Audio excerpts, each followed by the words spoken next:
Hey folks, Sarah here from Manager Tools. This week we're coming at you with a throwback podcast.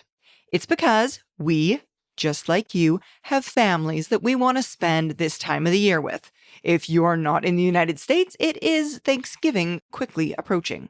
Therefore, as we do every year, we are going to release some of our classic performance review podcasts, knowing that many of you are preparing for performance reviews at this time. So, today, we're going to release our classic podcast, Preparing Performance Reviews.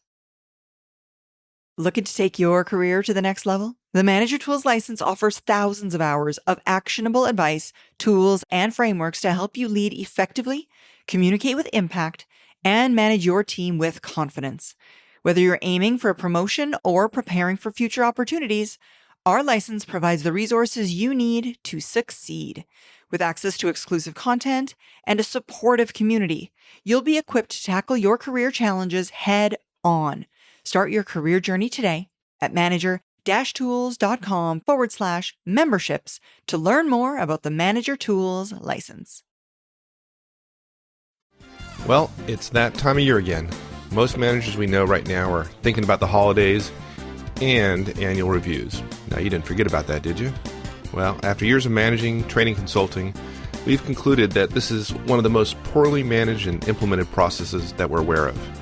It's not hard to do, but for plenty of bad reasons, many managers just don't handle this responsibility well. For those of you who do, it's an enormous competitive advantage. Now, this is a huge topic, so we're dedicating at least the next 3 podcasts to helping you deliver an effective performance review. We've taken the approach that you haven't had a whole year of one-on-ones, despite, I'm sure, your dedication to doing so in the coming year, so you don't have the related notes and haven't done quarterly reviews to prepare for this one. In this first podcast, we start walking through how to write the review. There are 3 steps in this first part of the process: collecting data, evaluating data, and finally writing the review. All 3 of those steps are going to take about 2 podcasts to get through, and then starting with the third cast from the series, we'll talk about how to actually deliver the evaluation. So with that, let's get to the conversation with Mark. I think today's topic is going to be pretty useful to folks. It's about the time of year when people start thinking about reviews and getting ready. And I know a lot of managers approach this time of the year with a lot of trepidation because they really don't have a methodology for how they're going to go about doing the performance reviews. Yeah.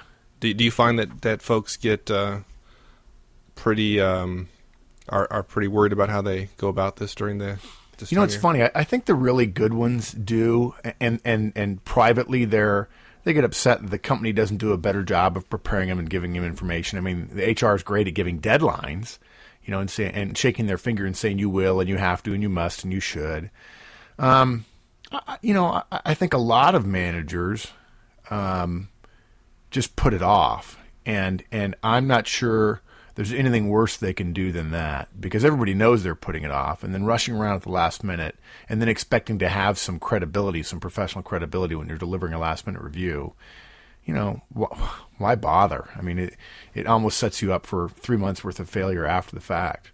And to me, I'll tell you, I've been doing this job long enough, Mike, that really my whole feeling about annual reviews, performance reviews, is it's horrible. And it's horrible because you cannot win a game being down by 4 touchdowns with a great 2-minute drill. Right. Performance reviews were meant to be the end, an afterthought almost, from a performance management system. Look at it this way. No companies, almost none, did any performance reviews, annual reviews, evaluations before World War II. Almost none, even before World War I. Okay?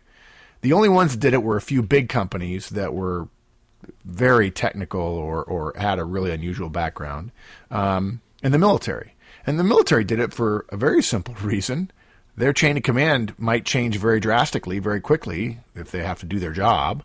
And so they needed a good sense of where talent was. That's why the chain of command is so important in the military. If the captain dies, I hate to say it, but the first lieutenant takes over. Interestingly enough, the military does this better than anybody else. And in fact, the military is good at it. I mean, the system the military has, you and I both were in the Army, the system is very good. It's a little inflated like most companies, but not as much as most. And the process by which it works is very efficient. and everybody knows it. So the military actually was really the first ones that did this. And then, believe it or not, my hero, Peter Drucker, came along shortly after World War II and invented a concept called management by objectives. He didn't invent it. He essentially made it very clear to people that if the big company has an objective, that the only way for it to get there is for all the individual managers to support that objective. And so bosses would say, I need this from you this year. And then they would, at the end of the year, evaluate on whether or not you did it. The whole point was management by objective was a way of dealing with things day to day, week to week, month to month, quarter to quarter. And then at the end of the year, you had so much data, the annual review was fairly straightforward. Over time, management by objective went away. It was too harsh. It was too mean, whatever, all kinds of reasons. Companies got away from coaching and feedback and day-to-day performance management. And without that, the evaluation becomes very important. You mean you're going to change my pay, but you're not going to do me the courtesy of giving me feedback along the way so I can move in the right direction? And so we've essentially we've put ourselves through lack of discipline into a situation where we have a very important process that has no hard work done in advance of it in most cases, but it still has all the implications of salary, of pay. You know, we did a podcast once called Your Resume Stinks. Most people's resumes are not that good. That's the individual equivalent, in my opinion, of performance management, performance evaluation. This is one of the 3 or 4 most broken personnel processes in corporate America and maybe perhaps worldwide that I'm aware of. Yeah, I agree. I've witnessed it for longer than I care to admit. One of the things I've noticed, I bet you there are a lot of people who would think of you as being a good evaluator, even if during the year you weren't giving a lot of feedback. I know that wasn't you. The things they lionize about the process now is that you write good reviews. And it's become about writing or about filling out the form rather than about being clear with your subordinates about what needs to happen, giving them feedback, and being clear when you deliver what they've done well and what they haven't done well. I've been in a number of meetings where HR people, senior managers, held up a review and said, this is a well-written review. And I wanted to say, well, yeah, that's true, but is that what we're really shooting for? Because I can write real well. Does that mean I don't have to show up for work for a year, but then I can just write good reviews?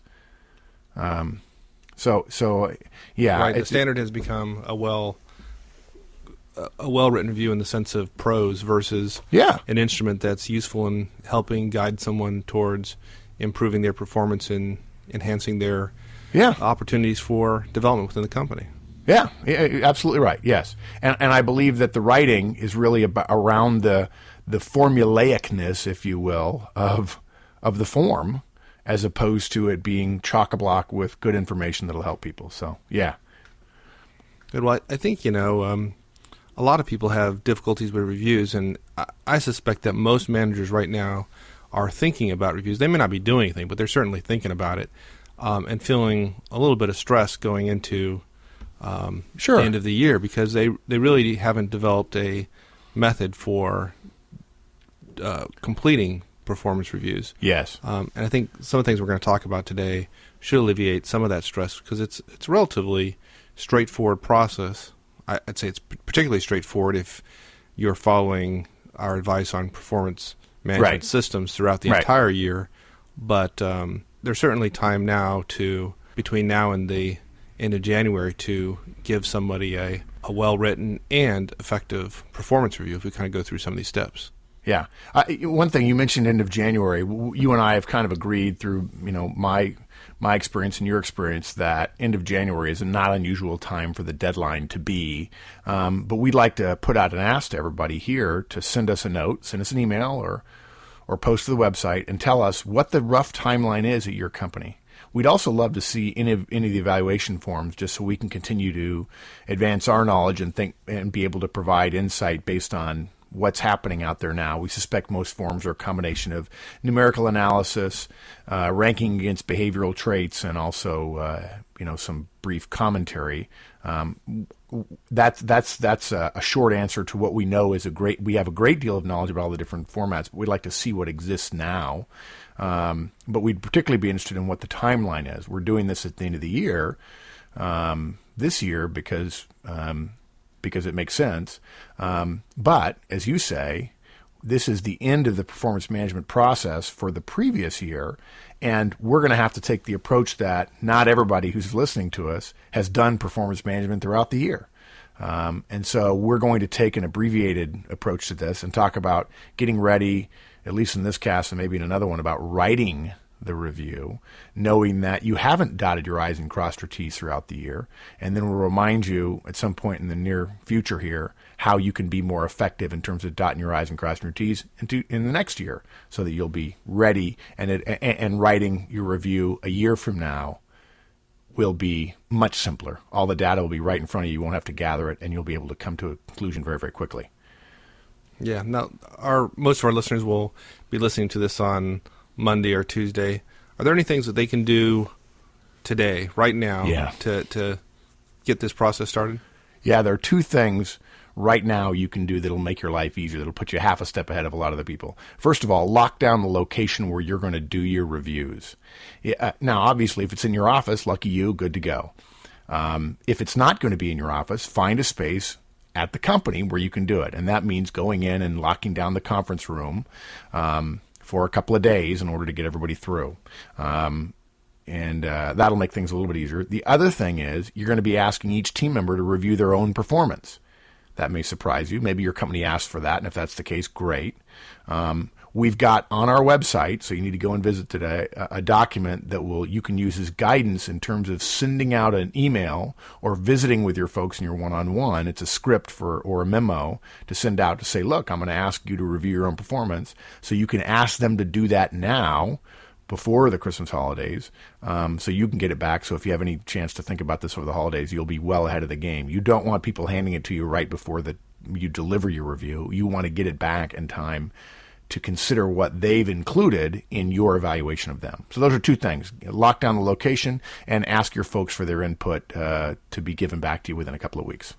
Yeah, I've always found in my personal experience has been that a good deadline for me has been before you go home for the holidays. Yeah. Have this to me. So usually by Christmas time. And, people say, well, what about their performance between Christmas and end of the year? Well, there's not a lot of stuff happening. Yeah, and I would also say you can trust me to consider all of that performance. But it would really help me if you look at the first 50 weeks of the year. I can worry about the other 4%. Those are two things you can do right away. Now, I think isn't our plan, Mike, to really focus on really to break this into two parts. One is writing a review, and then the second part is delivering the review. Yeah, absolutely. The writing is really where the more work you've done in advance, the easier it's going to be. But writing a review, preparing it, going through the steps of preparing a review and then writing it is very different from the actual meeting of delivering it. And so we're going to make a whole separate show or shows around delivering the review and talk about what to say and how to say it and data you need to have there and so on. And when we talk about writing a review, really there are three key steps we have to own, three components of writing a review. And that's collecting the data that you're going to use, evaluating the data, and then, of course, actually writing the review. And we do have some suggestions there. Basically, when it comes to collecting the data, you got to go back through the year and look at whatever you can get your hands on about how the employee did their job. We do have some suggestions. Then you need to evaluate the data, and that means before you start writing, you have to think about the employee's performance. You don't want to get all this data and then immediately start writing, because if you start off in the wrong direction, if you don't pause, you'll end up in the wrong place when you get done. And then lastly, it's important that you write a review that the system will accept and the employee will accept. And so that's the third step, is writing one that you can feel good about. And there are some simple writing techniques, we have a couple of them, that will make filling out those essay portions a lot simpler, that are concise and yet full enough to deliver the information you need to make your point. So you want to talk about collecting data first? Yeah, let's talk about collecting data. Okay. As I mentioned before, we don't have time to teach you all the stuff that you should have been doing but haven't been doing over the past year. We respect that. Everybody's been busy and you haven't done it. That's fine. This what we're about to deliver is as if you have not done anything in terms of management skills. You don't have anything in front of you. And hopefully this process, as we walk this through, our listeners will see the incredible value of one-on-ones as a bucket where you not only communicate on day-to-day, but if you're keeping good records about one-on-ones, you have the very low-tech but highly powerful one-on-one forums as a repository of incredibly valuable information for collecting review data. So we want to go through, as we collect data, there are 5 sources of information that you need to collect data from. First is the job. Secondly is the job holder, and we'll talk about what that means in just a bit. Then the individual, subtle difference between individual and job holder. Then self-appraisal, we've already talked about that. We're going to ask them to appraise themselves. And lastly, some organizational data. So first, let's talk about job data. Believe it or not, you want to start with the job description. And you want to review it, and you want to ask yourself, first question, is it accurate? And that means, is everything that's on it correct for this person's job? Now, I know what there's some people, Mike, let me ask you something. What do you think that some managers here are listening to this cast right now, some of our listeners, are listening right now and are thinking, okay, get on with it. Tell me about how to write the darn thing. I just want to put a little clutch. You think they're probably doing that? Oh, yeah, absolutely. So I'm going to put a clutch in here, and I'm going to say, folks, this is the process. Take your time. If you want to do well delivering a good review, you've got to put your time in up front. I'm going to be the dark mark for a minute. You've already frittered away most of the year. If you want to continue that, that's fine, but just don't tell anybody when you deliver the review from which you didn't evaluate the job description. Don't tell them we helped you. But review the job description. Is it accurate? Is everything that's on it correct? And then is it complete? Is there something that's not on it that should be on it? And it's likely that some things are not going to be on it. Please don't say it's so horrible that this step is not worth it, because if you don't touch on it and your boss or HR look at it and see places where you disagree with it, that's going to make it harder. Even if you're proven right, it's going to make it harder because they're assuming that you will have looked at the job description. Okay? Now, it's also a good time for you to make a note and say, boy, this is really not that good. I'm going to have to update it. And me and my employee are going to update it. We're going to collaborate on updating in our goal setting session that happens later on. Okay? And if you're saying to yourself, well, we don't have job descriptions here, that's okay. We've got a way for you to simply create one. Doesn't take very long. And this will help you think about the job, because the job is what the person is being compared to. And if you don't have anything to compare them to, then it boils down to just your opinion, and that generally doesn't hold weight, doesn't hold water if HR doesn't like you, if you have a difficult relationship with your boss. You want to have objective things to compare the person's performance to. So 5 simple questions you can ask yourself, and all you have to do is fill in the blanks. The first question is, the reason the company created this job was to blank. Second, the most important ways a person doing this job should spend their time are blank. Don't have to have any formal, big, impressively worded answers. Simple, plain spoken English, or whatever language it is you use. Number 3, the 2 to 3 most important duties of this job are. Number 4, what this job takes to be successful is. And that tends to be more traits and characteristics. And this is my favorite. The simplest, easiest way to see if this job is being done well is blank. Okay? Now remember, that's about what we've just gone through is about the job, okay? It's not about the team member. We're not asking you to evaluate the team member in this. We're asking you to think about the role that they're in. This would apply if you've got 10 customer service reps or 10 product engineers working for you, whether they work on different products or not. If they have the same job description, you will be doing this for all 10. So this may be, depending upon the types of people you have working for you and the diversity of your team, it might be a short step after you go through it the first time for one of the people on your team. Okay? Yeah, why is this so important, though? I mean, not everybody has them. They've done reviews in the past. Why is the job description so important that we're recommending people spend some time, even if they don't have one and have to create one? Okay, a couple of reasons. First of all, as I mentioned before, if you don't have a job description, if you don't know what you're if there's no standard to which you're comparing this employee, then all it boils down to is your opinion. If this person gets a very good or a very bad review, you don't want to be standing in front of your boss or your boss's boss or HR saying, this is my opinion and I don't have any legitimate standard to compare them to.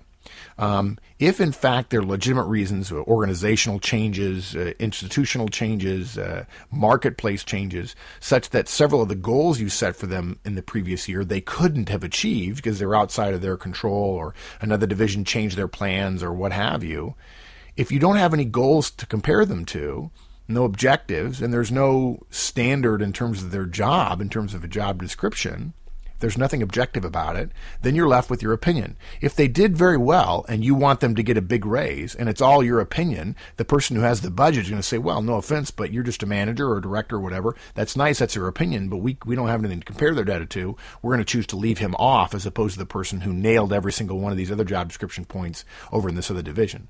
Or if they did really poorly, you don't want to be in front of HR saying, this is my opinion. And they say, well, but do you have a job description? Well, no, we don't. You guys didn't do it. Well, even though we didn't do it, you really need to compare them to an objective standard. Let's go ahead and wait another year before you write them a difficult review.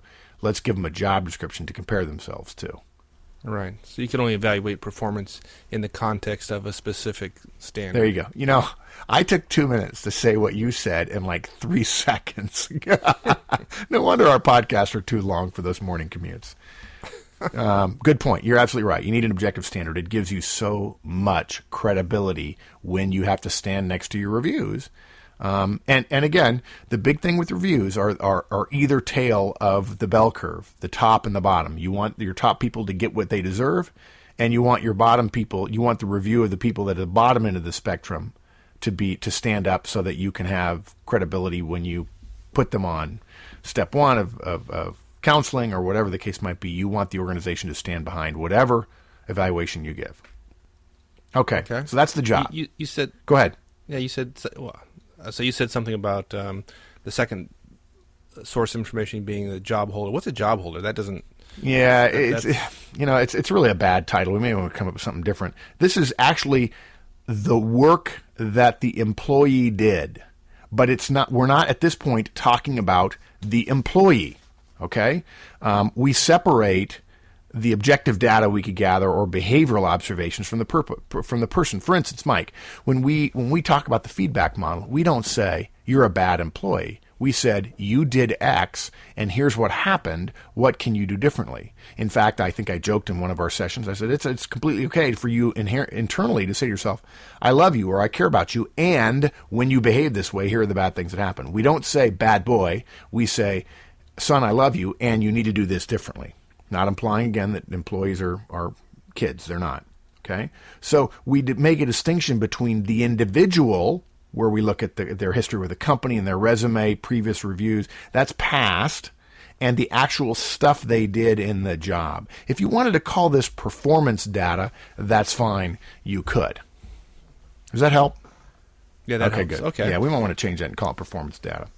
So what kind of things would you find when looking at this particular area of information? Well, the first one, and I'll tell you, this is one that gets missed a lot, is objective data.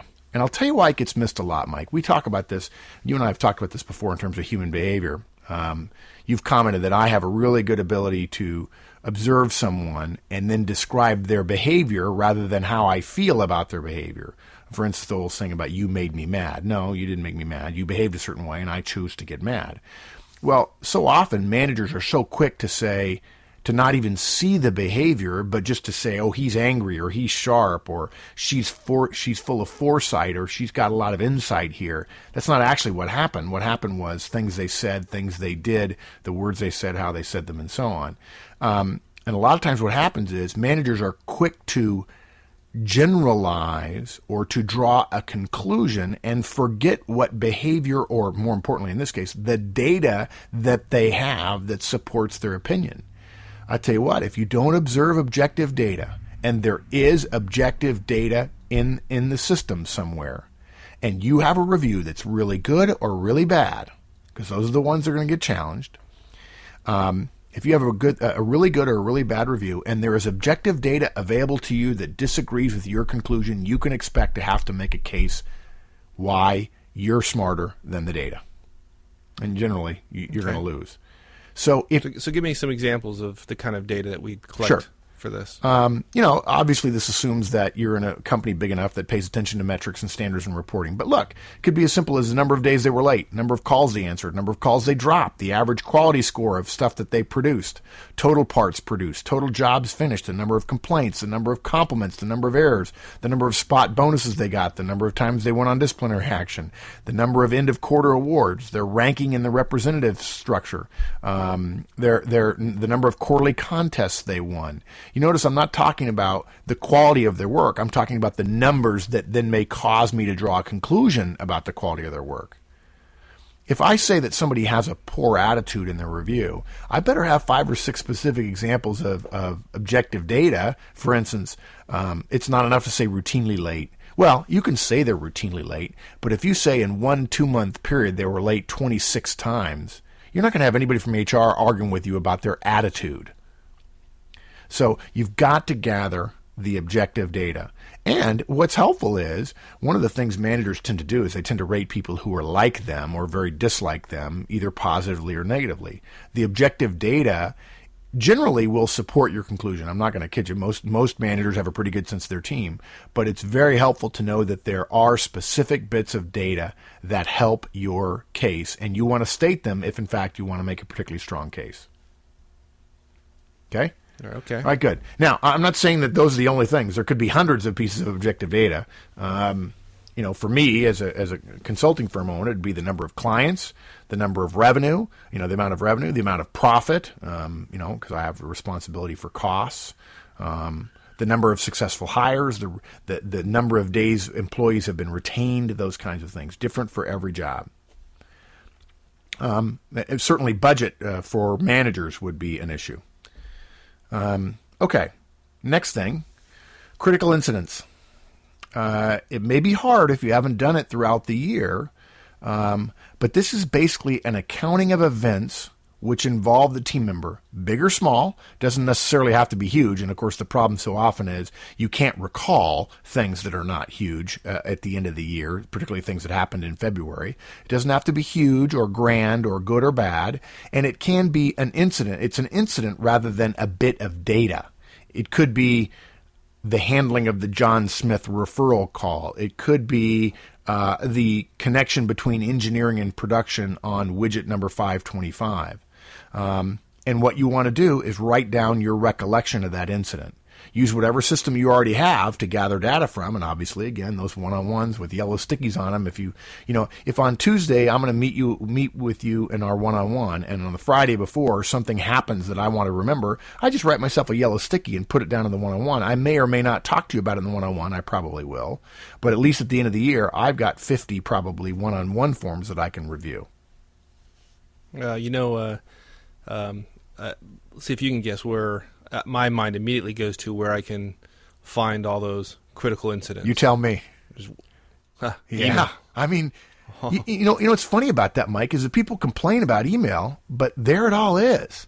I mean, sometimes it's trivial, the smallness of it, but that's the beauty of it for an annual review, is you've got, in most big companies, typical email load, you've probably got 1,000 emails from your employees. And you can go back to February and you can remember all kinds of things about what was going on in February based on what you're emailing back and forth about. Well, what I used to do, particularly when I had a much larger organization to worry about than I do now, is I used to have and I still do for all my people, I still have an email folder, but I used to have a very specific one that was a subfolder that was specific to their review. And as things occurred throughout the year that I wanted to be reminded about when it came time for reviews, I would file that in that special folder. And so that was the absolute first place I went when I started digging for this kind of information. And I made sure that I was pretty balanced in terms of both good and bad things I put in that folder.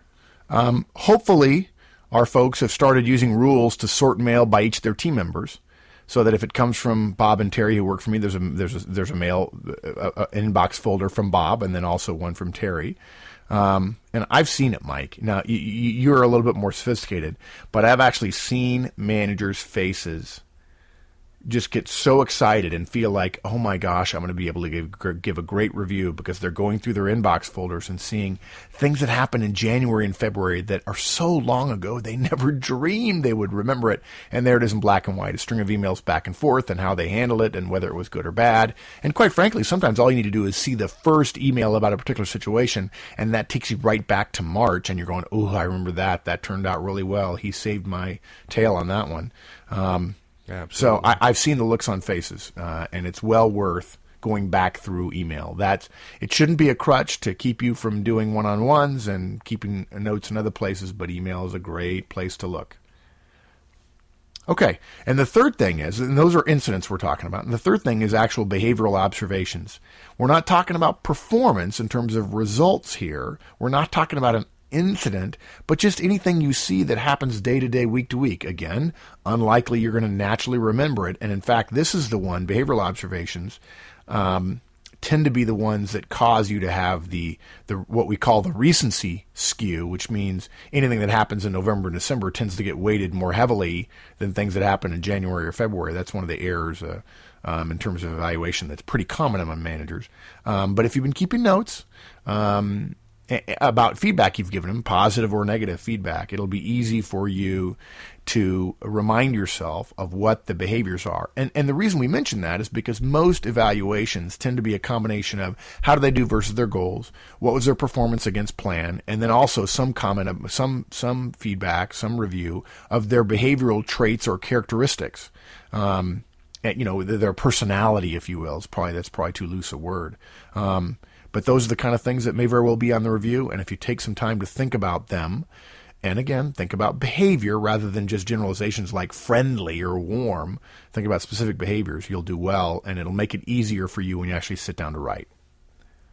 All right, so that's it for job and job holder. And then we got to go to individual data, okay? And this is just a step to remind you to take you back out of the job and their performance, and remember that you're evaluating a person's performance. So that person's background is important. Get data on their history with the company. HR should be able to give you this. And Mike, I got to tell you, I'm amazed at the number of companies that say, hey, we want you to do reviews. Here are the forms. HR's get all this great data, and they don't send the great data down because, that's confidential.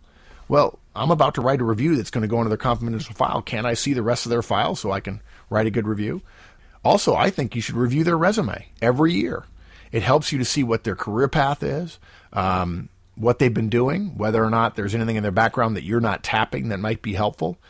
We sometimes get so focused down in the weeds on the day-to-day, week-to-week, month-to-month, and project-based stuff and person's role within that project that we forget to think more broadly about them and their skills and how they might be able to be effective for the organization. Yeah, wouldn't it be wonderful to give somebody some feedback on a performance review about how well they're doing towards achieving some of the goals that they had laid out in terms of the job they wanted or the position they wanted, or transition to another area of the company that required some new skills that they hadn't developed yet. Yeah, I'm amazed at the number of managers who say, well, I gave them a review on the year. I'm saying, yeah, okay, that's good. That's what you need to do. That's what the company asks of you. But gosh, more importantly, wouldn't you want to tell them how they're doing versus what they want? I mean, if they really want to be a manager someday, we just got a question recently about how can I break into management. If they want to be a manager someday, maybe you should show them how what they're doing is going to help them get into management or not. They may have done everything they're supposed to do during the year, but if you didn't know they wanted to get into management, you may not get as much energy delivered towards you next year. So, yeah. And really, if all you do is focus on goals and objectives, you've got too narrow a focus, because it means that all you do is manage them year to year rather than over the lifetime of their experience with the organization. Any changes in behavior and performance? I mean, if in the previous year they achieved every single one of their goals and objectives, and the year before that they achieved every single one of their goals and objectives, and this is the first year they haven't, maybe it's not them, maybe it's you. Maybe it's the role they're in. If they're in a new role, they were in a role previously, and now they're in a new role and they're struggling a little bit, you may have to spend more time with them, and you didn't realize that.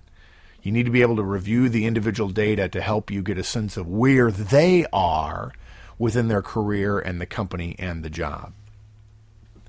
Number 4, self-appraisal. And I really feel like this is a huge competitive advantage for those of you who are listening. It's too often ignored. Whether your organization requires it or not, we recommend you ask the employee to review themselves. Have them fill out the review form and add to it anything they like, and tell them that you'll be incorporating their input into the review. Don't tell them that they're going to get to write their own review, because they will. Don't mislead them. Give them a deadline that allows you to incorporate it, of course. Don't expect them to, and I would say that if I give somebody 2 weeks, and if I have a month to evaluate 10 people, and I give employees 2 weeks to get me back their stuff, and after week 2, Joe, who works for me, says, well, I'm not done yet. I said, well, okay, Joe, I'll give you a couple more days. And a couple more days, I still haven't heard anything from Joe. I'm going to say, Joe, look, let's make it easy. Let's make it sort of a no-risk kind of situation. I'll give you until week 3 and 1 more week. If you haven't completed it then, I'm not going to include it no matter when you get it to me. And I don't have any problem if I end up getting something at the last minute that's really poorly thrown together. I have no problem giving him feedback about the fact that it's apparent that he doesn't care as much about his review as I do. I may not ding him significantly on the review, but if he's got other problems, I might use that as an example of him not stepping up to a reasonable request on my part. On the other hand, somebody who really does a bang-up job and gives me a lot of information, I'm going to mention that in the review if I feel like it was an exceptionally good piece of work. And then lastly, I generally think more broadly than just yourself or your team. And that means approaching a couple of peers, particularly if you're a new manager. Ask them to give you a couple of reviews that they've written on jobs roughly similar to maybe what your team does. And if they need to anonymize them so you can't tell who they are, that'd be fine. But you need to see how other people in similar roles to you review people. I wouldn't ask HR because they always have 20 questions and they want to. It becomes too hard. And I would just do this sort of quietly to give you a sense of how well you're progressing toward what you think a good review might look like. This is particularly important if you've never done this before. So in this case, you're actually looking for information about how others review others. Is that versus looking for input about a specific individual's you're looking for, this is sort of the last step before you start evaluating the data. In my mind, the data that you're looking at includes 2 distinct sets. It's everything related to the person, and then there's the organization within which they work. And so when you look at the job, that's not really the person, but the job holder and the performance data, that's about the person. Individual data is about the person. Self-appraisal is about the person. But the job is a function of the company. The organizational input is a function about the arena in which the job and the person are working. And it helps to know systemically or systematically how it is the organization works. Now, if you've done this 3 or 4 years in a row, you probably don't need to know how your peers are evaluating. But I think if you are an experienced manager, you ought to be sharing data with those who are fairly new. In fact, it'd be great if some of you are listening, if you've been doing your job for a while, go to some of the new managers and say, listen, I'd like to help you out.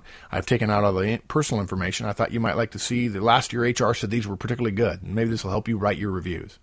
Wouldn't that be a lovely thing? Well, before we get into, I think the next area we're going to talk about is evaluating data. But before we get into that, it occurred to me we didn't talk in the collecting data section about other sources of information. For example, collecting data about the job holder, going to the individual's customer, say they serve a particular customer within the organization, or going to their peers, or going outside of your direct knowledge of the individual's performance. Is that something worthy of Yes, considering? absolutely. We're you and I, we always struggle against the form we're delivering and how much time we have and so on. I absolutely agree that would be good. I in my head, Mike, I'm not saying this is the way to do it, but in my head, I kind of lump that into the objective data and the critical incidents. But you're right, we should add. It may be that you have to reach out to get some of that information. I'm a little bit cautious in just this form to suggest that people ask peers of the employee for input. That touches on something called 360-degree feedback, and while many companies use that, many companies do it terribly, terribly wrong, and I know many companies who say they do it well, who then when I talk privately with managers, they say, well, yeah, but there's a way to game that system, and we talk about it and make sure that we're doing the right thing for each other, which absolutely defeats the purpose of the thing. So other than, I'm not saying some managers can't do it and do it well. I would probably reserve that for knowledge of the particular manager in the particular situation. I absolutely agree, though. if they've got a customer or if they're serving somebody internal in the organization and I can get information from them around objective data or critical incidents or behavioral observations, I'm absolutely going to be all over that. That's another source for that job holder or performance data that is so important, and I agree. You're dead on right with that. Yeah, and I suspect in today's business climate that's required Yes. more and more, where folks are matrixed out in various different capacities, and they're actually, even though there's a functional manager responsible for writing the review, there are a number of other supervisors or managers out there that are going to want to have some input into the person's review. And what's funny about that is that everybody talks about the matrix and, well, it's a good plan, and we've got a functional relationship and they've got a customer, and so I want to hear from the customer. And you send an email asking the customer for input, you don't hear anything back. You send another email, nothing back. Or he's doing fine. But then when there's a problem, they want to scream bloody murder that, well, I wish I could get better people and so on. Like, hey, if you're not going to help me be part of the solution, you're part of the problem. I wish I weren't so cynical about that. Yeah, I won't say I've ever used that technique. Okay, so now that's the 5 sources of data in terms of collecting data. And, we'd love to spend 2 hours on that. There's a lot more to talk about, but it depends a great deal on the individual. It depends a great deal on the company and so on. And I'm sure somebody's going to write us a note and saying, well, that doesn't really work for me. And we'll say, okay, you're probably right. We can't cover every single wharf on the waterfront, but we do our best. That was part 1 of preparing the performance review. I hope you've been taking notes, and if not, a license to our work will get you the show notes, which are pretty great.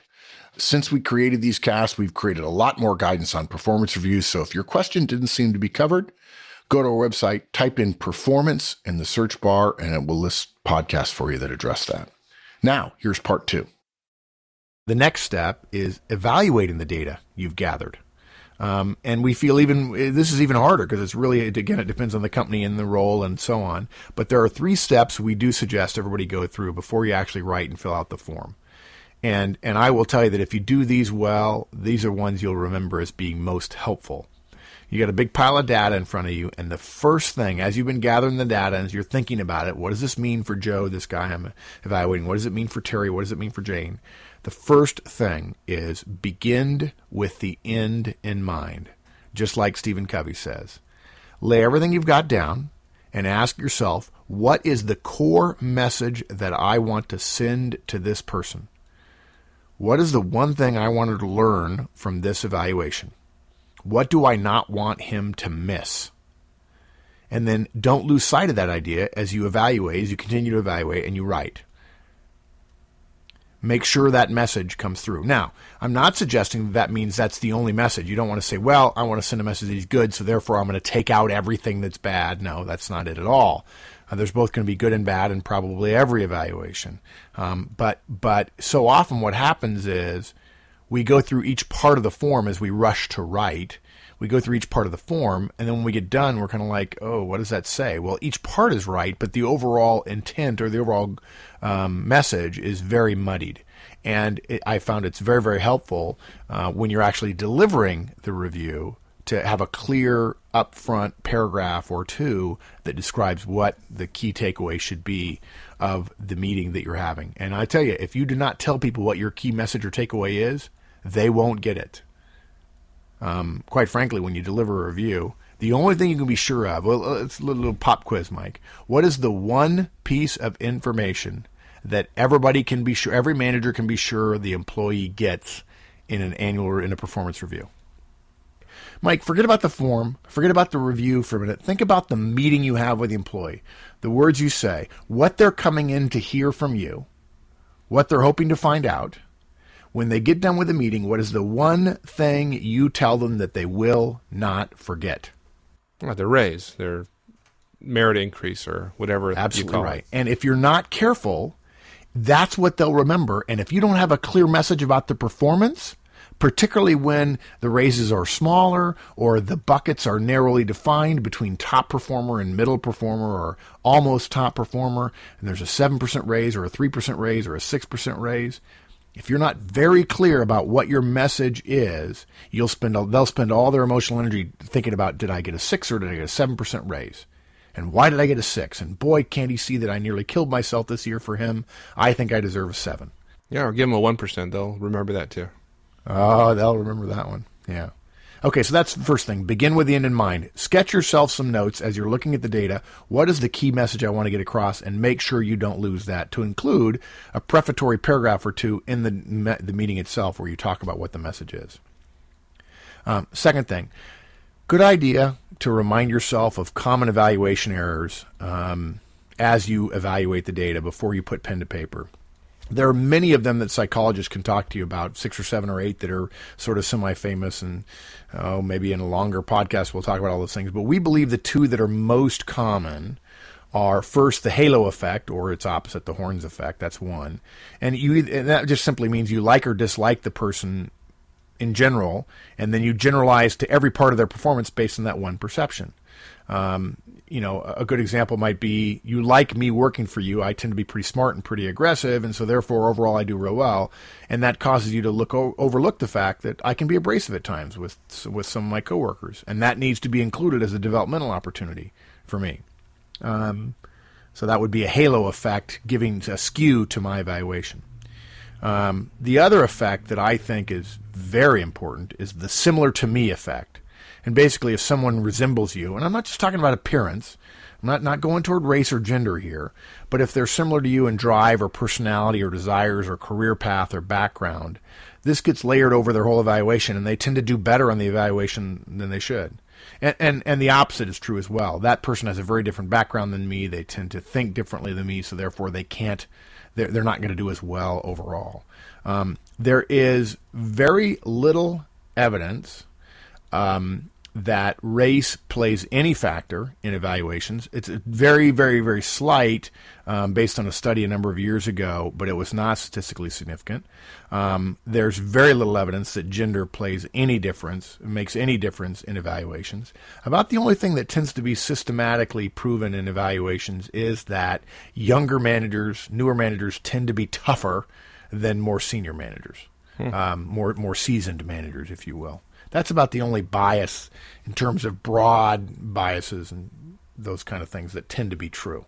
But individual common evaluation errors are the 2 that are biggest, I think, for most managers, are the halo effect and similar to me effect. So just take a moment and think about that. And if you look, and this leads to a final point, which is when you're done evaluating everybody, you should look at where everybody ranks, and put them on a bell curve, if you will, and who's my top person, who's my bottom person, who's in the middle, and so on. And then look and see when you cut it up by race and by gender and by age and by background and by personality, make sure there's no trends that stand out too obviously. If all the people who are friendly and outgoing tend to be at the top, but the data suggest in terms of numbers and the objective data are spread pretty evenly, you may be guilty of a similar to me effect, and you want to be cautious about that. And that's really the third point we want to make, is a distribution analysis. See how they fit and in terms of a distribution and bell curve analysis. And believe it or not, keep in mind that a majority of your team is likely to be in the middle of the bell curve, because that's the way bell curves are structured. I know every manager tells me all the time, Mike, I kid you not, I talked to one manager a couple of years ago at a very large company who told me, Mark, the worst person on my team is better than the best person on any team. That's how loyal I am to my people. And I said, well, unfortunately, your loyalty is not what's being evaluated on this form. It's better to reduce any skew that you have now and let the data drive your evaluation. And then if you feel like there's a misunderstanding or it's really not accurate, then go back and mine the data again to see if you can justify a higher ranking for somebody if you need it. Don't start out with everybody at the top and then let the data try to drive you down, because that will be indicative of an evaluation. And I can tell you from years of managing managers of managers of managers that the argument that your managers or your people are, all of them are better than every other person within the entire organization is, it gets you absolutely nowhere. It brings into question your judgment as a manager. So don't go there. Yeah, and you know what? In fact, I listened to a VP once, Mike, tell me, Mark, I hear that all the time. I have the simplest solution in the world. I say to him, okay, Rob, great, and you've got, this is your bucket for raises. You're not going to get any more. You decide how to apply it. And then this person said, and Rob, if you give it to everybody equally, and Joe and Terry, who you know are your true top performers, even though everybody else is real close to them, if Joe and Terry get 2% because you're trying to protect everybody in your team, and over on the team next to yours, Bob and Jane get 5%, you have just given short shrift to your two top performers. You're going to have to figure out how to divvy up this bucket of increases, and the best way to do that is to think about the bell curve. Yeah. In my experience, people evaluate how well they've done. It doesn't matter what you've written on the paper. In the end, they judge it based upon the raise they get, and the raise they get relative to their peers. And this, in my experience as well, there is nothing more difficult for managers to do than distribute a fixed amount of money across their team. And the number of times I've seen where people have done this peanut butter approach and just spread it evenly across the organization is it's incredible, and it is absolutely damning to the organization when you do that. Yeah. The sad thing about it is it's much easier to do that if you haven't done feedback and coaching out throughout the year, where you haven't given them a lot of insight into how they're doing. And of course, one of the things we've talked about before, we're not making a big deal out of it in this cast, but you ought to be doing reviews on everybody, not with this much detail, but you ought to be doing annual reviews on everybody, performance reviews each quarter, so that they're prepared to hear what you're going to tell them at the end of the year.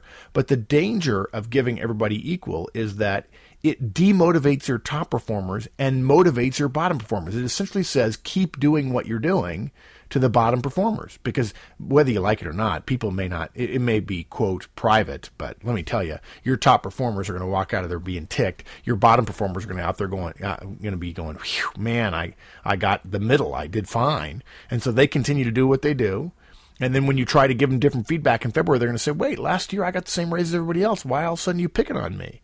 And the top performers say, look, if you're going to pay everybody else the same amount, why should I give you my best? I'm going to either, A, move down to the level that is commensurate with the pay you're giving me, or 2, go to a different company or a different boss who's going to pay me what I'm worth. Can you think of a worse situation than a manager encouraging their worst people to stay and encouraging their best people to leave? That's exactly what happens, and I've seen it happen. It's And I hate to be a pain, but I got to tell you, the reason why they do that is because managers are afraid. Because they're afraid to have that tough conversation to say, you didn't perform as well as I'd like. And so while the mean raise that the organization is giving out this year is 3%, I can only justify giving you 1%. And I'm doing this for 2 reasons. One is a reflection of your performance last year, and to encourage you to do better next year. I want to work with you, I want to do better, and your raise is 1%. Okay, so that's everything on evaluating the data. And now we actually have to write the review. And we apologize. We don't have everybody's review forms to give you individual guidance. Although, when I consult with companies and we start talking about improving performance, one of the things I ask for is, let me see your annual review so that I can be talking about that throughout the year and coaching managers on how to talk about it so that we're delivering a consistent message. There are some things you can do to be more effective, even in a largely generic sense. And the primary thing is, the key point to keep in mind when you're writing a review, when you're actually filling out the form, whatever form it is, and you're making your case on that form, is determine what information you have best conveys the core message that you came up with when you were evaluating the data. Now, that's likely to be a combination of behaviors and their results against goals and performance against goals. Behaviors aren't exactly performance. Performance is sort of aggregated behavior, and results is aggregated performance, if you will. Again, I want to go back. This isn't to suggest that if performance is poor, you're only going to put bad examples go on the review. But the key is, does the preponderance of the information on the form support your core message or key point? And this is a neat tip for a lot of managers. Keep in mind that you can't address everything that happened in the past year on the form, so you'll want to have all the data you collected with you in the review meeting to be able to elaborate in any area if you get pushback or people want to know more. More data is better, even if it's not on the form. So if somebody challenges you, you can say, well, that's the example I put on the form, but I actually have 6 more here, Joe, that'll tell you really where I think you stood. And I think if you put all these together, it'll give you a clear sense why I said what I did in terms of your ranking in that particular area. Now, there are two writing techniques that, believe it or not, Mike, when I first suggested these to a manager, she said, that's the neatest thing I ever heard when it came to writing an evaluation. And I just kind of taken it for granted because I learned it from a great boss I had. But we're going to share 2 points, and we're assuming that your review form is some combination of numerical ranking or a scoring system, plus some opportunity for written comments, usually not long essays, but some brief period where you get to elaborate upon a numerical ranking. And usually the guidance is if you give a very high ranking or a very low ranking, you're expected to give good data, so good information, good commentary to support those rankings. And I know a lot of managers who actually put a lot of people in the center of the form simply because that means they don't have to write a lot. Oh. That's not a good reason to do so, although generally in a bell curve situation, it would not be unusual for there to be a lot of average performances against task, and that's fine. So in those cases where some short amount of elaboration is required, we suggest you use one of these two techniques depending upon how much room you have and how important the point is that you want to make.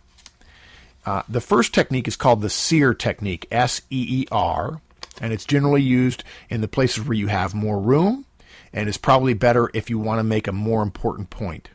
I generally try to use this one first, and then if I don't have room, I tend to go to the second technique called the SumX technique. So the SEER technique, it stands for, SEER, S-E-E-R, stands for summarize, elaborate, example, restate. So, for instance, Bob is my best customer service rep. He consistently exceeds every customer service rep standard in the company. He recently saved a difficult call after 3 other reps had failed to do so.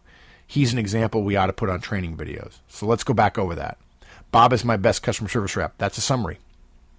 He consistently exceeds every standard that the company puts on customer service reps. Okay, that's an elaboration. An example, he recently saved a difficult call after 3 other reps had failed to do so. And then a restatement. He's an example we got to put on every training video. Or if you want to be even more blunt on the restatement, Bob is my best customer service rep. Period. That's it. 4 sentences. Okay? If you need you have a little bit less room, or it's not quite as important point, then you use what's called the SumX method, which is essentially summarize and then give an example. And it's 2 sentences long. In the first sentence, summarize the behavior, and the second, give an example. So this would be as simple as, Bob is my best customer service rep. Recently, he saved a difficult call despite 3 other reps not being able to. Period. There it is. I will tell you that one of the neat techniques, writing techniques, this is an actual writing skill, one of the best ways to reduce the chances that people will disagree with your writing is to write short declarative sentences.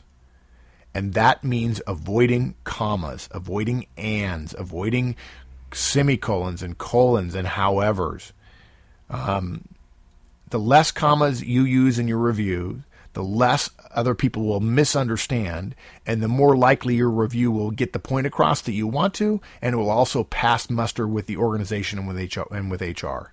Good writers hate commas, and good writing usually is considered good because it's clear. Commas tend to make people less concise, and I've actually seen plenty of times where all I did was exchange comma with a period, and that's all you need to do. It's simple, pretty simple. Good. Now, again, there are 1,000 different ways to do forms. I mean, it depends upon the form, and so we'd love to give you more guidance, but it just depends on your particular form. Again, now you're going back. You want to overall think about whether or not your core message is accurate and whether you've supported it with enough data. If for some reason, as you look to the end of your form and you say, gosh, I'm just really not sure about what my final rating should be. Does this form support the final rating? Highly exceeds or usually exceeds or sometimes exceeds or meets expectations, whatever the case might be. If you feel like you're not really certain, if a final rating is called for, a neat technique that I've seen some really savvy managers, particularly technical managers, use is to use a weighting factor when you look at the criteria that you're using. Let's say there are 7 criteria, and then at the end there is, okay, tell them where they fit on the scale of doesn't meet expectations, usually meets, exceeds, far exceeds, something like that. If there are 7 criteria that are not weighted, in other words, they don't give you a formula to multiply part 1 by and part 2 by, then put your own weighting on them in order to see whether or not you're really justifying the far exceeds or the usually exceeds or the often exceeds. So if you've got 7, maybe you look and you say 2 of those really are the ones I feel are most powerful. Well, okay, weight those more heavily and take all 7 and start off with, say, each one getting 15% of the total, which is close to 100%, and then add some to the ones you feel most important about and take some away from some of the others. And that will be a way to, you multiply the one score by the weighting and then add them all up, and that will give you an overall rating, and it'll tell you how you fit against the new standard, if you will. And then there are 2 final steps that we recommend that are simple to understand and hard to do. The first one is to take a strategic break. I am really surprised at the number of managers who ask me for help on a review. They send me an example, and I say, well, I'd change this, and they're about halfway done, and the next thing I hear, they're all the way done, and 15 or 20 minutes later, because they finally got excited and they're burning through it and they're done. I see a lot of managers rushing at the end of the review process just to get done versus to support the purpose of the review. Don't do it. Schedule time now, before the deadline of when you have to deliver these reviews, to take a strategic break. A weekend is great. Don't work on weekends. Don't stay busy all week at work. Your January is probably relatively unscheduled right now. Don't fill up your time with stuff on during the week in January and then spend your weekends being miserable and making your families miserable by putting it off and rushing at the last minute to get done by Sunday so you can deliver something on Monday. Schedule time now during the holidays, not when you're off with your family. When you're off, you should be off and not working. But schedule time when you're at the office, an hour here or 2 hours there to gather the data and to evaluate the data. And then schedule time during the work week in the early January to start writing the reviews. And then once you're finished writing it, it's going to be a draft. Think of it as a draft. Leave it aside for a weekend or for 2 or 3 or 4 weeknights. Step away from it. Let the review sit. And then when you come back to it in the final step in the final review it fresh and make sure that main point that you want to make is clearly made, that the numbers support whatever final answer you came up with, that the data is supportive of the point you're trying to make. And lastly, let's make sure that there are no spelling or grammar errors. And if you're wondering how to keep from there being spelling errors of words that are incorrect, but in fact are spelled correctly, most copy editors will tell you to review the document in reverse order. Read every word backwards. It's kind of hard to do, kind of confusing, but it really points out when you've got spelling or grammar errors. And then lastly, you want to have all your supporting data available on a separate page or 2, typed, handwritten, whatever the case might be, organized to make it easy for you to find what you need that didn't make it onto the final review form itself. And, I think we've probably spent about an hour talking about this, Mike, but that essentially is those are the steps. You've got to gather the data, collect the data, you got to evaluate it, and you got to write the review. And then, of course, the next step is to deliver it, but we got to save that for another set of podcasts. Great.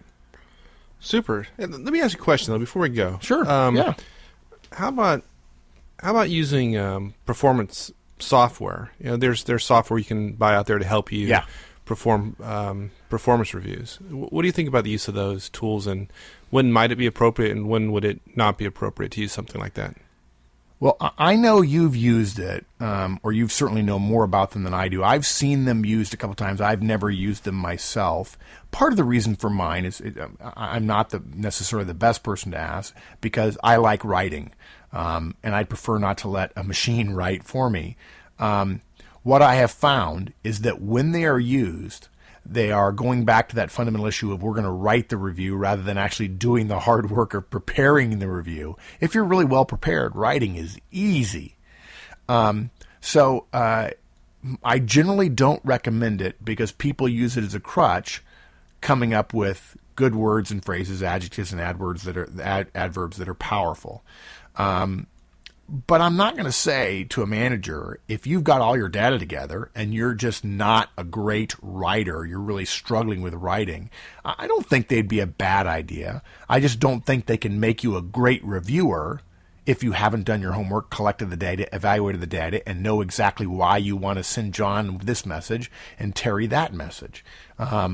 You can't make a great review just by writing it well. You might impress somebody in HR.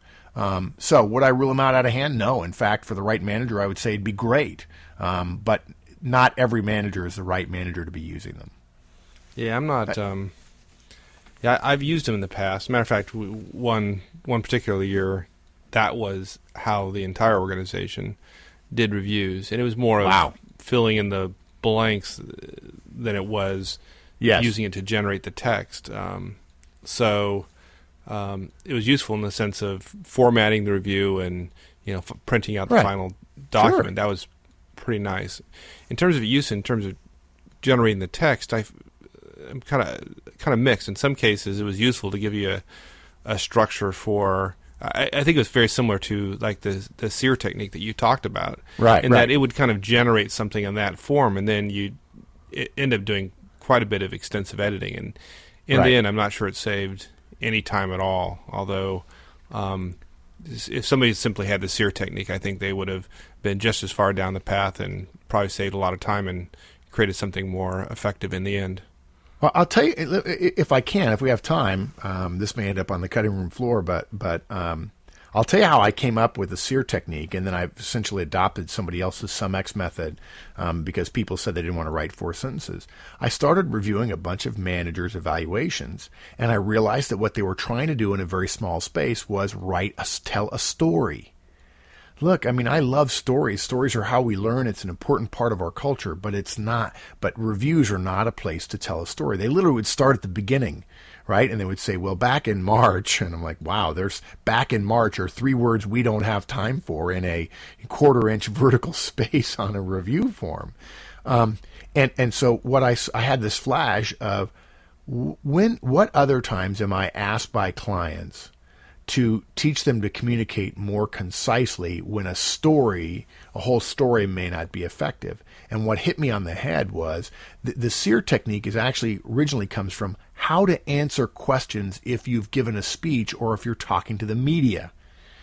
It's a way of structuring your answer that's clear and crisp rather than telling a story and getting a reporter irritated that you're not answering their question. You've almost said, I don't want to tell you what you want to know. I want to tell you what I want you to know. And the SEER technique makes it crisp and easy and fast, and yet it definitely delivers on the question. And so that I essentially adopted the SEER technique for this. And the SumX is just a sort of a slimmed down version of the SEER technique. Okay. And usually what it boils down, good writing, really, really good writing is incredibly concise. There's a famous story about the 2 poets that were writing letters to each other. I'm sure somebody will write in and tell us who they were. One of them may have been Elizabeth Barrett Browning. And the note, at the end of the note, one said, I'm sorry I wrote so long.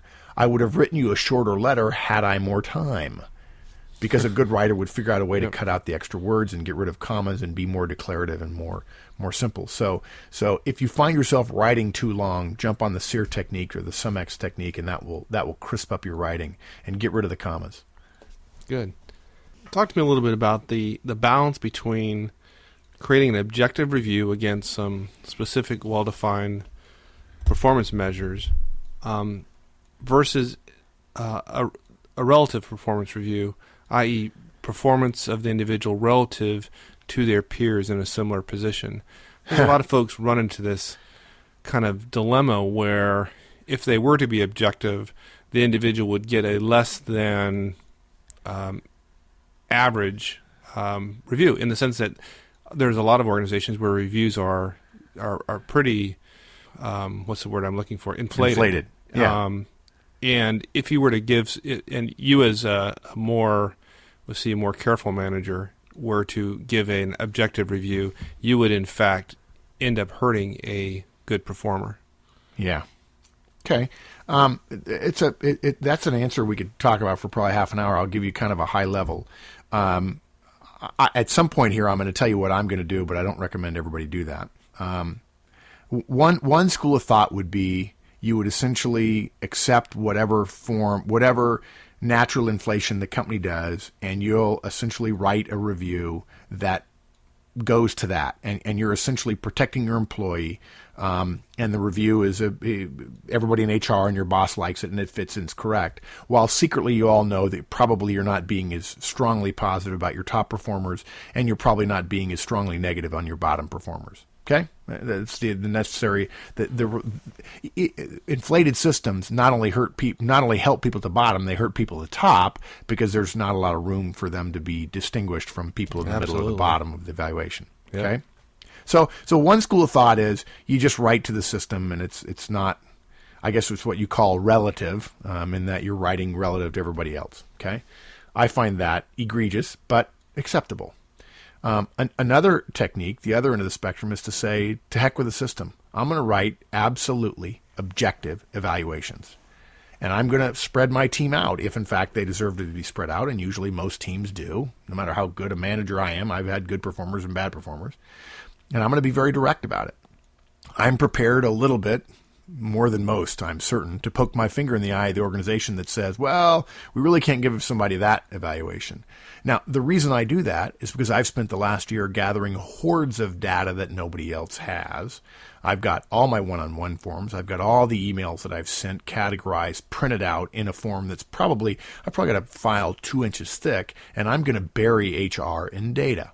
Okay, I do this because not only do I want my bottom performers, not only do I want to send a message to the organization, my bottom performers really are that bad and I can prove it, but you're going to have a hard time taking away my top rating from my top performers, and therefore they're going to get a top raise and they're going to want to continue working for me because I'm the one that truly proves how good they are. Okay, now, all that said, I don't recommend the vast majority of managers do that, because they usually don't have the data to support it, and they end up caving and accepting whatever HR or their boss wants. And look, if your evaluations don't fit into the larger bell curve, if you will, or the rankings that your boss has to produce, your boss will tell you change them, period. And I'm not suggesting anybody get fired over writing an annual review. I think there's some middle ground that I can recommend. I really can't feel very strongly about recommending just go along with whatever the company says. What I can recommend is what amounts to writing 2 reviews, or satisfying the organization by making sure that whatever you write fits in with the inflationary system that you have, but make sure that there is additional data covered to allow a poor performer and a top performer to know how well they're doing. Now, the problem with this is that it tends to hurt your top performers more than it hurts your bottom performers, in that the bottom performers feel like they got to pass. You better make sure that when you give them the second part of the review, we say, look, this is a review. The system is inflated. If I put down on paper how you actually did, you'd be over here. And I'm not prepared to tell you in 1 year that your 10 years with the company where you've been given above average reviews are grossly inaccurate. I'm going to tell you that you've just had a warning shot fired across your bow. I've been your manager for 1 year. Or maybe I was your manager for 10 years, but this is the first year I'm telling you next year is going to be different, and I'm going to be collecting data to support my different evaluation next year. And you got to pass this year. But you're not going to have 10 more years of passes if I'm your boss for 10 more years. For my top performers, I'm going to say, you know what? The system is very inflated. Here are some things I'm going to do next year to make sure that you get highlighted a certain way, and I'm going to fight these particular ways for you, and I'm also going to put a memo in the record to the boss which says, the system doesn't really give me a chance to evaluate Bob as truly great as he is because everything's inflated, and so here's some things I want your help on next year to give Bob the kind of visibility to top people that will help him or her be perceived more effectively, to make it easier for me to give them a fully exceeds expectations, the top rating that our company gives. Now, I'm also very willing to make relationships with everybody else in the organization and to know where HR's stand is, to talk to HR in advance, to give them 3 months notice in advance that one of my top performers is truly going to be a fully exceeds and this other person is a bottom performer, and I want to give you some sense of the data that I've already got over 9 months. Like maybe I'll show them the third quarter quote annual reviews that I just got done giving everybody, and say, I've got one of the guys that if I gave him a review equivalent to the previous 3 quarters, he would do terribly, and I want you to know that I've got data to support that. I'm doing those kind of things all along because I don't consider the annual review to be just something that happens at the end of the year. I consider it to be nothing more than the end result of a year's worth of work. Does that I mean, I know that's kind of a long answer. Did I? Yeah, no, that makes a lot of sense. So my experience is and my question was really more directed toward making sure that your top people get an accurate performance review in the sense of they understand what they need to work on the following year, but doing it in a manner such that they don't get unfairly punished by the system because it's not quote unquote a perfect review. Yeah, in that case where I've got a top performer who, he's clearly doing well, and I think there's a chance that he could get the top possible number, but if I truly evaluating objectively, I might take him off of that, and that would be like the kiss of death if the system is that inflated. Then the last thing I want to do is going to hurt my top performers. I might take a different approach to one of my bottom performers. And it just depends on the system and how inflated it is and so on. But the last thing I'm going to do is say to myself, I can't irritate anyone, or, I have to take care of everyone, so therefore I won't irritate anyone. The people I'm most interested in taking care of is my top performers.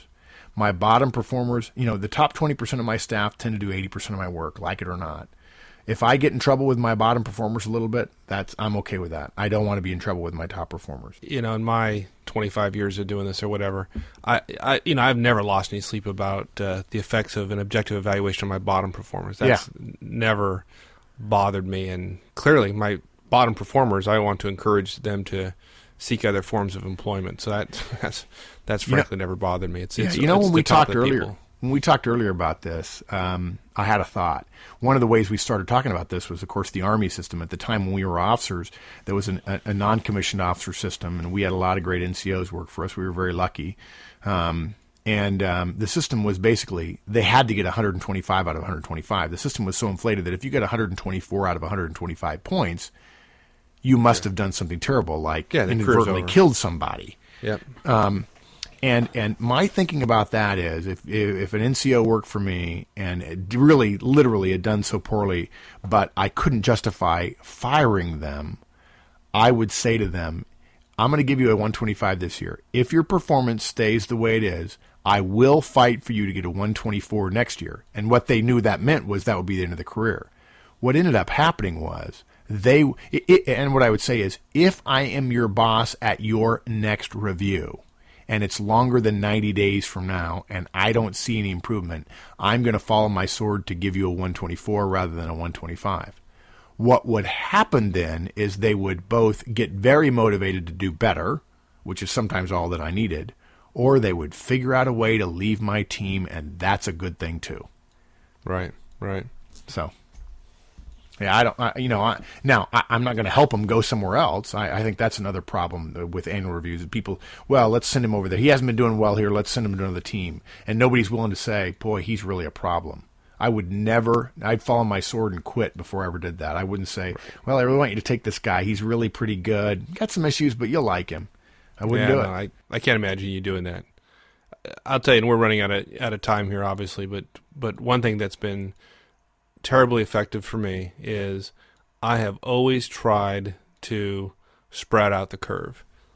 I've tried to have people at the bottom as well as people at the top, and the act of doing that has, again, encouraged the poor performers to leave, and it's encouraged the best performers to stay. And my success in my career has largely been a result of the kind of people I have working for me. And even, let's be more precise, not just the kind of people you have working for you. Yes, of course that's true. But the kind of people who want to come to work for you. You end up getting a better recruiting class, if you will, every year internally, because people know you take care of your top performers.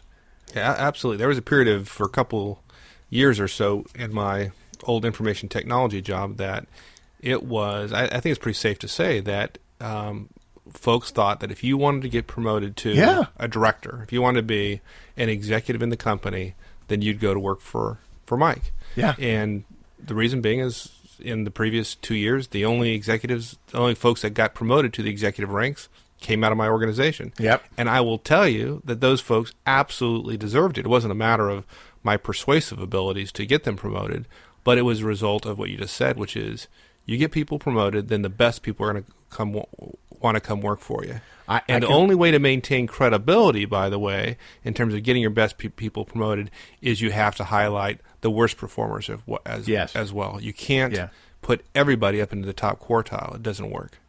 I remember working for you years ago when you were a client of mine, when we first started this whole discussion about manager tools and leader tools and so on. I remember saying to you once, you have got some superstars working for you. And people really hadn't officially noticed it yet. The promotions hadn't yet quite occurred. That happened a little bit later. And you just kind of raise your eyebrows to say, oh, yeah, you noticed, man. I got some good people working for me. And you said, look, you told me, I remember very clearly, you said, look, if you ever need 2 hours of my time for us to just go noodle about things, I can do it. And that was one of the first times that an executive director or senior person in an organization ever said that. And the reason why is because you had great people working for you, and you didn't need to be in their shorts all the time managing their work because they were so good they were doing it themselves. That was a true moment of executive knowledge. That's good.